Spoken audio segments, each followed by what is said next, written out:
प्रेक्षकांनो, प्रेमाची गोष्ट या मालिकेत आज त्यांनी भारी तमाशा रंगवला. इतकी मजा आली आहे बघा बघायला. सुरुवातीला आपण बघतोय या इंद्राताई रडारड करत असतात. माझी नाते तू त्या मुक्ताकडे कशाला पाठवली? मी रक्ताचं पाणी केलं, अगदी तळ हाताच्या फोडासारखी जपली तिला. तुला काहीच वाटलं नाही का? माझी सई काय जंगलात पडली होती का? तुझ्या लग्नाच्या आधी मी सांभाळलं नाही का तिला? आता कशाला तिला देऊन आला सईला त्या मुक्ताकडे? सागर म्हणतो, अगं आई, तेव्हाची गोष्ट वेगळी होती, आताची गोष्ट वेगळी आहे. इंद्राताई म्हणतात, आताच्या आत्ता घेऊन ये माझ्या पोरीला, नाहीतर मी घेऊन येते तिला. माझ्या पोरीला मी तिकडे जाऊ देणार नाही. ती पोरगी आव आणते चांगुलपणाचा, ती कशी येते मला माहिती आहे. आता सागर चिडतो आणि म्हणतो, हे बघ आई, तुझा मुक्तावर राग आहे ना, मी समजू शकतो. सईला कशाला आणतेस ग मध्ये या सगळ्याच्या? अगं लहान आहे ना ती, तिला जिथे प्रेम मिळते तिथे ती जातीये. आणि ती मुक्ताकडे गेल्यावरती रडत होती खूप. सईसाठी मुक्ता तिची आई आहे. आपल्या भांडणात आपण तिला कशाला लांब करायचं आहे तिच्या आईपासून? आता लगेच या इंद्राताई म्हणतात, आई म्हणायच्या लायकीची नाहीये ती. सागर म्हणतो, आई बस कर आता, आपल्या भांडणासाठी मी सईला नाही त्रास देणार. सईचं आणि मुक्ताचं दोघींचे एकमेकांवरती खूप प्रेम आहे. आता तेवढ्यात ही स्वाती अडवी जाते सागरला आणि म्हणते, एवढं सगळं होऊ नये त्या मुक्ताला अजूनही सईची आई मानतोस करे? तिने नाही ते आरोप केलेत माझ्या नवऱ्यावरती आणि अजूनही तिला त्या सईचीच आई मानतोस करे? आता असं बोलून ही स्वाती तिच्या खोलीत निघून जाते आणि सागरही तिच्या खोलीत निघून जातो. इंद्राताई विचार करायला लागतात, काय झालंय या सागऱ्याला? कोणास ठाऊक, बहिणीचा संसार मोडतोय, अजूनही त्या बाईचीच बाजू घेतोय. हा आई एकविरे, माझ्या आई लेकीचा संसार मी कसा वाचू ग? एकविराईंनी इंद्राताईंना थोडी बुद्धी दिली तर बरं होईल. असो, पण आता ह्या सागरची खूपच चलविचल वाढली आहे. तो विचार करतोय,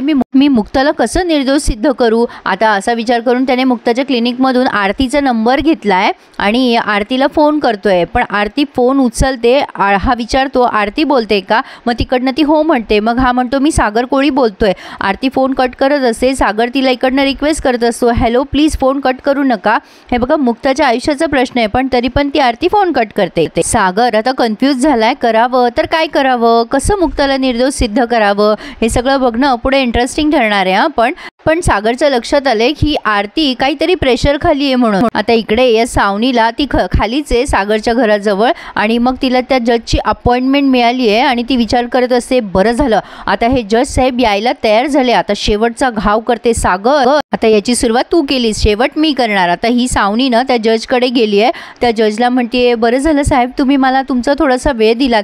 मी सावनी, तुम्ही माझी केस मागे निर्णय दिला होता ना की सई माझ्या ताब्यात न देता माझी मुलगी तुम्ही त्या मुक्ता कोळीच्या ताब्यात दिली होती. हे बघा, ती मुक्ता आणि सागर दोघे एकमेकांसोबत नीट राहत नाहीये, त्यांचं भांडण झालंय. माझ्यावर विश्वास ठेवा, सईचा या सगळ्यावर खूप वाईट परिणाम होईल. ते दोघं जण कोर्टाची दिशाभूल करताय, तुमच्याशी खोटं बोलताय. मी तुम्हाला हात जोडून विनंती करते की माझी मुलगी, माझ्या सईची कस्टडी मला परत द्या. आता त्या जज साहेबांना या सावनीचं बोलणं सगळं खरं वाटतं. मग ते म्हणतात, ठीक आहे, मी स्वतः या गोष्टीचा तपास करेल आणि मग निर्णय देईल. सागर निघालेला असतो ऑफिसला. इंद्राताई म्हणतात, खाल्लंस का तू? सागर म्हणतो, नाही मला नकोय, आता मी बाहेर खाईल. मग इंद्राताई म्हणतात, तुझी आई जिवंत असताना तू बाहेर नाही खायचं, थांब थोडंसं मी जेवण घेऊन येते. आता तेवढ्यात बेल वाजते आणि ही सावनी आणि ते जज दोघंही दाराशी हजर होतात. सागर त्यांना पहिला थोडासा घाबरतो, पण तरी सुद्धा त्यांना वेलकम करतो, या बसा वगैरे वगैरे. स्वातीला तो म्हणतो, स्वाती पाणी आण ग, जज साहेब आलेत. आणि मग सागर त्यांना विचारतो, सर तुम्ही इकडे? मग आता हे जज म्हणतात, हो ॲक्च्युली मला मुक्ता कोळी यांना भेटायचं होतं, प्लीज त्यांना बोलवाल का? सागर काहीच बोलत नाही. मग आता हे जज म्हणतात, काय झालं, तुम्ही गप्प का आहात? कुठे आहेत मिसेस कोळी? मी सईची कस्टडी फक्त तुम्हाला मुक्ता कोळीमुळे दिली होती, त्या सईला सांभाळायला तयार होत्या म्हणून. तुम्ही काही बोलत नाही आहात.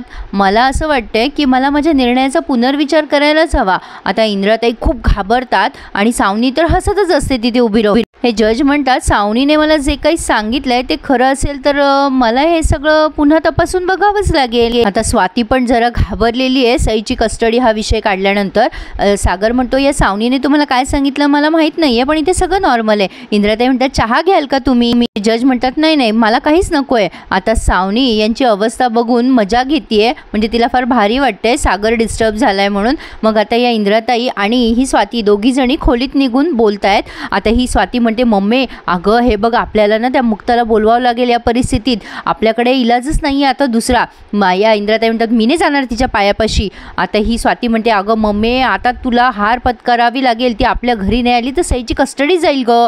इंद्राताई म्हणतात, मी नाही जाणार. आता ही स्वाती म्हणते, आता काय रागलोभ धरायची वेळ आहे का ही? अगं सावनी सईला साहिलला घेऊन जाईल. इंद्राताई म्हणतात बरोबर चल आता आपण बाहेर जाऊ, त्यांना आपल्यावर संशय येईल, आपण काय खुसूर करतोय, चल बाहेर जाऊ आपण. आता हे जज म्हणत असतात हे बघा तुम्ही माझा वेळ घालू नका मिस्टर सागर कोळी. अहो कुठे आहेत या मुक्ता कोळी, त्यांना आवाज द्या प्लीज. तेवढ्यात मुक्ता श्रीखंडपुरी घेऊन येते आणि म्हणते सागर अरे इथेच आहात ना, बरं झालं. अहो आईने तुमच्यासाठी श्रीखंडपुरी केली आहे. अरे जज साहेब तुम्ही कधी आलात? काय हो सागर तुम्ही मला काही बोलला नाही जज साहेब आलेत ते. जज साहेब मुक्ताकडे बघून स्माइल करतात. मग आता मुक्ता म्हणते अरे देवा जज साहेब आम्ही काही विसरलोय का? नाही म्हणजे कोर्टाची तारीख वगैरे होती का, मिस झाली आहे का? आम्ही दोघं ना खूप बिझी असतो त्यामुळे कदाचित झालं असेल, विसरलं असेल. नाही म्हणजे सईला 6 महिन्यानंतर कोर्टामध्ये आणायचं होतं ना, बऱ्याच फॉर्मॅलिटी करायच्या होत्या, बहुतेक त्या राहून गेल्या ना. आजची तारीख होती का हो, लक्षातच नाही राहिलं बघा आमच्या. सावनी एकदम चुपचाप बसली आहे, तिला काही कळतच नाहीये की मुक्ता अशी का बिहेव करतीये. ते जज म्हणतात अहो मी मुद्दाम सरप्राईज व्हिजिट द्यायसाठी आलो, मला बघायचं होतं सगळं काही व्यवस्थित आहे की नाही. सागर म्हणतो अरे वा बरं झालं तुम्ही श्रीखंडपुरी खा ना, आमच्या आईंच्या हातची खूप छान बनवतात त्या.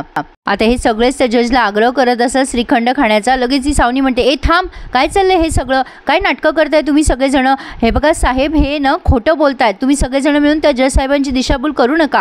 हे बघा सर मी सांगते ना तुम्हाला, या मुक्ताला ना घरात खूप त्रास आहे म्हणून ती तिच्या माहेरी निघून गेली होती. काय ग हे मुक्ता बरोबर करेक्ट टाइमला आलीस ना तू हे खायला घेऊन. सर मला माहिती आहे ना, हिने तुम्हाला वर येताना बघितलंय म्हणून हे सगळे नखरे करते ही. आता मुक्ता म्हणते अहो सावनी काय होते तुम्हाला, पाणी बिणी देऊ का? अहो सावनी जरा शांत व्हा, तुम्हाला त्रास होईल बरं का. नाही तर आता माझं माहेर असं इथे दारासमोर आहे, मी माझ्या आईकडे जाणार, माझी आई इथे येणार, हे तर होतच राहणार ना. मी बाहेर गेले म्हणजे काय मी हे घर सोडून गेले असा अर्थ होत नाही, नाही का जज साहेब. नाही मुळात इतकी खोटी आणि मूर्ख इन्फॉर्मेशन तुम्हाला कोणी पुरवली आहे. आता ही सावनी म्हणत असे गप्पा बस, काय बडबड करतेस मुक्ता. आता सागर म्हणतो नाही पण हे काय चाललंय इथे, गरज काय इथे खोटं बोलायची. मुक्ता म्हणते एक्झॅक्टली काय गरज आहे खोटं बोलायची आम्हाला. सागर म्हणतो अच्छा आता माझ्या लक्षात आलं, आम्ही दोघं इथे एकत्र राहत नाही म्हणून तू त्या जज साहेबांना घेऊन आली आहेस का. सागर मुक्ताच्या खांद्यावर हात ठेवतो आणि म्हणतो जज साहेब अहो आम्हाला सांगितलं असतं तर आम्ही आलो असतो ना, कशाला या सावनी तू या जज साहेबांचा वेळ वाया घालवलास.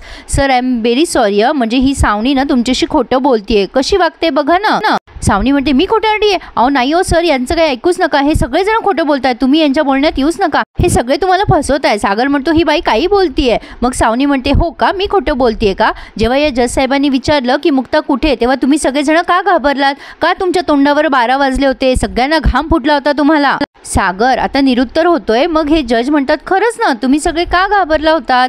सावनी म्हणते मी सांगते ना तुम्हाला जज साहेब, हे सगळे मिळून खोटं बोलतायत तुमच्याशी, मुक्ता इथे राहतच नाही. मी सांगते ना तुम्हाला खरं जाणून घ्यायचं असेल ना तर तुम्ही मुक्ताच्या आईला बोलवा, मिसेस माधवी गोखलेंना सांगा, त्यात तुम्हाला सगळं खरं सांगतील. हे बघा ही आईच आली होती हिची घ्यायला जेव्हा यांचे भांडणं चालू होते तेव्हा. बोलवा तुम्ही त्यांना आत्ता बोलवा, त्या तुम्हाला सगळं खरं सांगतील. मग आता हे जज म्हणतात माधवीताईंना बोलवा बरं प्लीज. मुक्ता म्हणते मी बोलवून येते हं. मग हे जज म्हणतात नाही फोन करून बोलवा त्यांना. आता केवढा ड्रामा रंगवला यांनी. तेवढ्या त्या माधवीताई येतात आणि म्हणतात अगं मुक्ते सगळं जेवण इकडे काय घेऊन आली आहेस तू. अगं आपल्याकडे जेवायला बोलवलं होतं ना सगळ्यांना. मग लगेच पुरू म्हणतात हो ना जावई बापूंसाठी स्पेशल श्रीखंड केलं होतं माधवीने. काय गं मुक्ते तुझ्या आईने किती मेहनतीने जेवण बनवलंय. अरे वा काय बेत बनवलंय आज. कोशिंबीर बटाट्याची भाजी पापड सादर संगीत बेत आहे बघा. या इंद्राताई अशा रागाने बघत असतात तरी सुद्धा या दोघांकडे. मग आता माधवीताई म्हणतात काय रे जावयासाठी काय खास, मी इंद्राताईंसाठी कधी करत नाही का.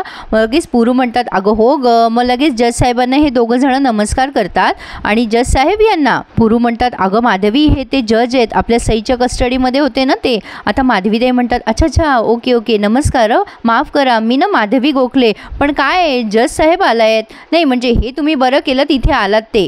आता तुम्ही इथे आलायत ना तर मग आता सोक्षमोक्ष लावूच आपण. ही श्रीखंडपुरी ना मी घरी केली आहे. बघा ना या इंद्राताई आहेत ना नेहमी माझ्या श्रीखंडाला आंबट म्हणत असतात. तुम्ही प्लीज खाऊन बघा बरं आणि सांगा मला कसं झालंय ते. आता लगेच इंद्राताई म्हणतात काय ना मला श्रीखंड आवडतच नाही पण पुरणपोळी माझ्यासारखी कोणीच बनवणार नाही. आता या माधवीताई काही सोडत नाही आहे चान्स इंद्राताईंचा अपमान करायचा. मग लगेच ती सावनी म्हणते झालं तुमचं बोलून, काय नाटकं करताय तुम्ही सगळेजण. हे बघा सर हे सगळेजण मिळून प्लॅन आखताय. इंद्राताई चिडतात आणि म्हणतात काय गे मगासपासून खोटारडी फॅमिली बोलते तू ना. या जज साहेबांना इथे घेऊन आली म्हणून तुला इथे येऊ दिलं मी, नाही तर तुला ना या घरातून हाकलून दिलं असतं मी. चल निघ इथून चालती हो. माधवीताई म्हणतात एक मिनिट काय चाललंय, म्हणजे हा काय विषय सुरू आहे, यांची उपस्थिती काय प्रयोजन आहे या सगळ्याचं. नाही सॉरी, म्हणजे मला काही कळत नाही आहे नेमकं काय चाललं इथे. मग आता सावनी म्हणते, हे बघा मी सांगते ना तुम्हाला, हे बघा मिसेस गोखले, तुम्हाला तुमच्या मुलीची काळजी आहे ना, तुम्हाला वाटतं ना तुमच्या मुलीचं भलं व्हावं, तुमच्या मुलीचं भलं व्हावं म्हणून तुम्ही सागरशी लग्न लावलत ना तिचं. तुम्हाला वाटतं का या घरात तुमची मुलगी सुखी आहे, आनंदात आहे? नाही वाटत आहे ना. तुम्हाला असं खरंच वाटतंय का की हे दोघं सुखासुखी आनंदात संसार करताय? नाही ना. मुळातच हे दोघं एकत्र एकमेकांसोबत राहतच नाही. अहो निदान तुमच्याकडनं अशी अपेक्षा नव्हती हो. तुम्ही तरी खरं बोला ना माधवीताई. तुम्हाला पटतंय ना हे? तुमच्या मुलीच्या पण आयुष्याचा प्रश्न आहे. मग आता हे जज पण म्हणतात, हो माधवीताई तुमच्याकडनं खरं बोलायची अपेक्षा आहे, म्हणजे चुकीच्या आधारावरती ही नाती टिकूच शकत नाही. माधवीताई म्हणतात, हो तुम्ही बोलताय ते खरं आहे. हे जज म्हणतात, हे बघा मी हे सगळं यासाठी बोलतोय की कळत नकळतपणे ह्या सगळ्या गोष्टींचा परिणाम सईवर होतोय. मग माधवीताई म्हणतात, हो नक्कीच मला पटतंय तुमचं बोलणं. मग आता जज विचारतात स्पष्टपणे, तुमची मुलगी मुक्ता सागर कोळी ही सागर कोळींसोबत आनंदी आहे की नाही हे मला खरं सांगा.